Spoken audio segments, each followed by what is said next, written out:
And the last time we were this close to the caucuses, again, just about a month away, that a Republican candidate had a lead anywhere near this size, you got to go all the way back to George W. Bush. The year was 2000. Bush won the caucuses. Bush won the nomination. All right, my friends, J.R. Dukes here. Appreciate you joining me. Got another fantastic good news video for you today. More good news for former President Donald Trump. A new poll has just came out, and we're going to jump right into it and see exactly what you think about it. So without further ado, here we go. And I want to turn just for a moment to brand new polling out of Iowa on the Republican field for president. Joining us now from the big board, NBC News national political correspondent Steve Kornacki. Steve, what do the numbers show? Yeah, we're basically almost exactly 35 days, almost exactly a month until the Iowa caucuses. This, what we're going to show you, our brand new NBC News Des Moines Register poll. The Des Moines Register poll is taken by Ann Selzer. She is known as one of the best in the business and certainly the authority when it comes to polling on Iowa. So let me show you these numbers. Republican side for the Iowa caucuses. We now have Donald Trump leading with an outright majority in Iowa, 51%. Ron DeSantis, a very distant second at 19%. Wow, take a look at that. 51% for our former president. He can outright win the Iowa GOP caucus if it was taken right now today. Nikki Haley, 16, Ramaswamy and Christie at 4.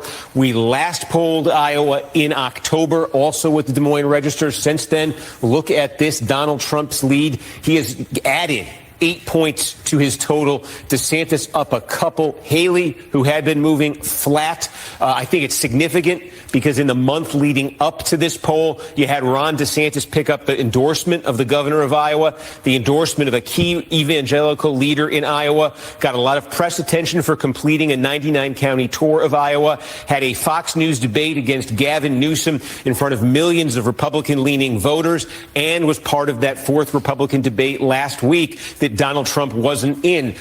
Well, I would also add one small other caveat to this here, and that is it's significant because, number one, you had Ron DeSantis coming out swinging hard in that last debate, and you were kind of wondering, where was this going to go? Was it going to help him? Was it going to hurt him? Especially when you factor in Nikki Haley. She got the endorsement of the Koch brothers or his foundation, which is a lot of money and a lot of personnel, employees to start hit the ground running to help your campaign. And apparently she has kind of hit a what you would call a standstill. She plateaued, where Ron DeSantis, on the other hand, has obviously increased a few points. Now, it's expected that there was going to be some kind of shift in the poll numbers because, remember, you had a few people drop out of the race. The most significant individual is Tim Scott, the senator from South Carolina. So the percentage that he was pulling from the actual voting public was going to have to be divvied up some way, one way or the other. And obviously, according to this poll, the substantial amount of the people that were at one time supporting Tim Scott definitely went to Donald Trump, and you had a little bit that you can definitely say went to probably Ron DeSantis. Obviously, it's not going to make any difference. It's not going to be a major factor. I mean, come on, look at that. 51% for Donald Trump. I mean, that is a blowout. I don't think I really remember any primary, at least in my lifetime, at least in modern American history, where you had that type of blowout. That is substantial, folks. So for all those things that we thought might be giving DeSantis a boost over the last month, it is Trump. Despite not participating in the debates again, it's Trump who's made the big gains. Trump who's moved to 51% in this Iowa poll. Just a couple other numbers we can show you behind this. These are evangelical voters in Iowa. Remember, Donald Trump finished third with this group in 2016 when he ran in Iowa and lost. Now he leads it overwhelmingly, exact same number as what he gets overall. Evangelicals could make up 2 out of every 3 caucus goers in Iowa. That was the case the last time around. Where Trump really turns it on, though, it is first-time caucus goers. This tends to be a younger group overall. Look at that. 63% of folks who say for the first time they're going to go to a caucus are rallying behind Donald Trump. This is independents. Independents are a small I want to add briefly that what he just said was talking about the younger voting public, like 18 to 25. Generally speaking, the Republicans in general have a very difficult time trying to break into that age group, that demographic group. And obviously, Donald Trump is doing very well with that age group, which is definitely speaking highly for Mr. Donald Trump at this point. Share of the Iowa electorate, but I think it gets to the basic problem Nikki Haley has. Look how much better Nikki Haley does among independents. It's true in Iowa. It's true in New Hampshire. It is true in every poll we have seen. But in Iowa and in most of these Republican primary and caucus states, big exception being New Hampshire, independents are going to be outnumbered significantly by core Republicans. Haley has yet to show that she can make the inroads she needs with core Republicans. That is to say, Republicans who like Donald Trump. She's yet to show she can make those inroads to be competitive. Also, in terms of enthusiasm, we asked folks, are you extremely enthusiastic about your choice? Trump, look at that, 2-1, 3-1 advantage over his rivals.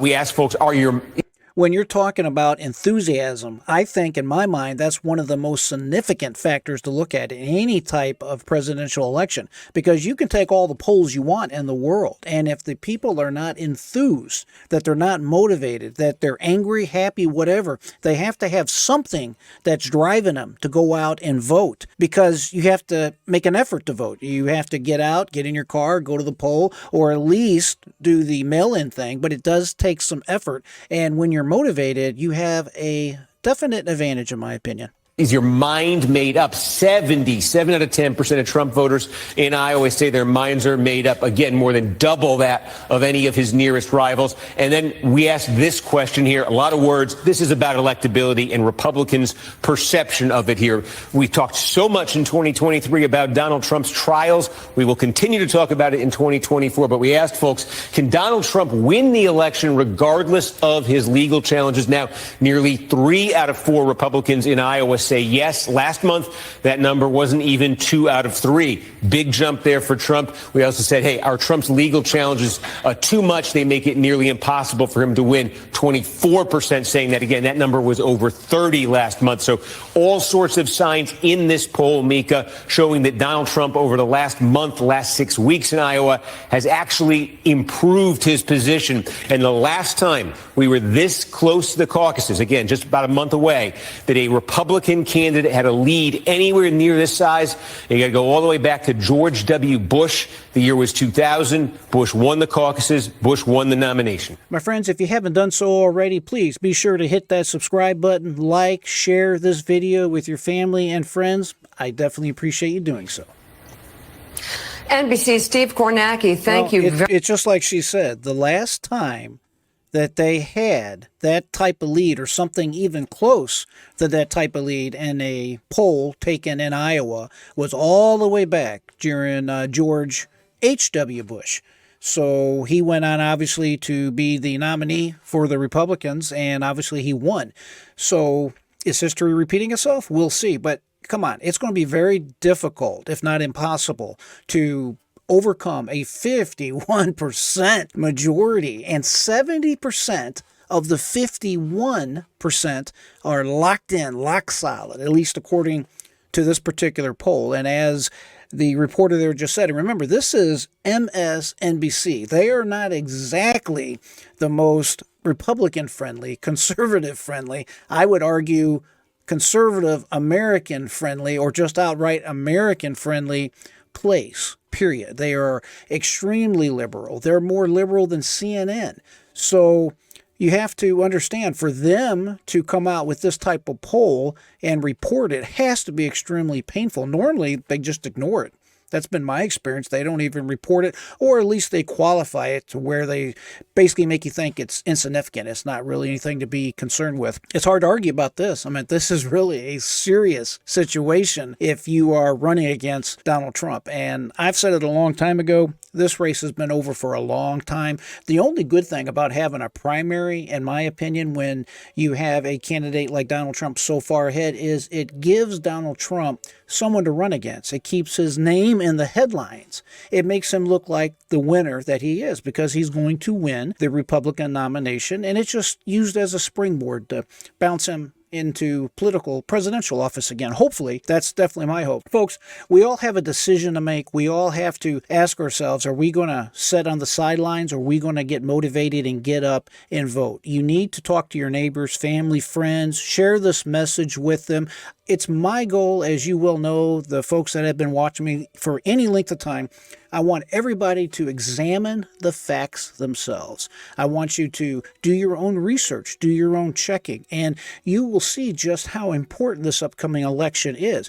Do we want a society where men are allowed to compete against women in sports? Do we want control of our own school system, or do we want the government to control our kids and educate our kids with what they think is important? And I would argue it's not education, it's indoctrination.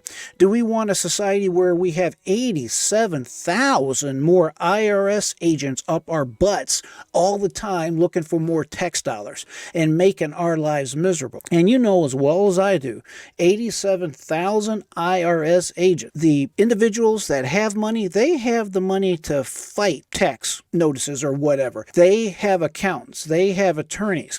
They're not going to be paying any more. Trust me on this. When it comes to 87,000 IRS agents, the simple money, the easy money, the low-hanging fruit is to attack normal people, working people, middle-class people, because we don't have the money to fight. We just have to write a check and let it go at that. Because if you have no money, you have no access to the court system. And that's just a simple way, the simple truth as it is. On this channel, I tell you like it is. Do we want to continue having open borders where just everybody, their brother, can come across the border and we don't even know who's coming in our country? Do we want crime to keep up and to keep hammering us and wreaking havoc in our cities and our neighborhood? Look at the wars that have started with Ukraine, the wars in Israel and Gaza. When you have a weak American president, this is the result. What you see going on today is the result. On day one of his administration, Joe Biden's goal, his desire, his first act essentially was to shut down oil and gas exploration and production. Remember, he shut down the Keystone pipeline, shut it down. So that's the reason we've been paying a lot higher gas prices. You have to remember, when we elect these people to office, there's real consequences, as you know, with the inflation and all. I can go on and on and on. I don't want to make this video too long,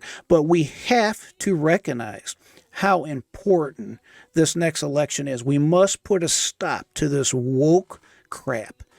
It must end now. And the only way to do that is get behind and support President Donald Trump as the next president of the United States. Let me know what you think. Do you agree, disagree? Put it in the comments below. I want to have a continued conversation with you on all these subjects. Definitely appreciate you joining me today. As I always say, make sure you have that free mind and never give up, my friends. I am J.R. Dukes.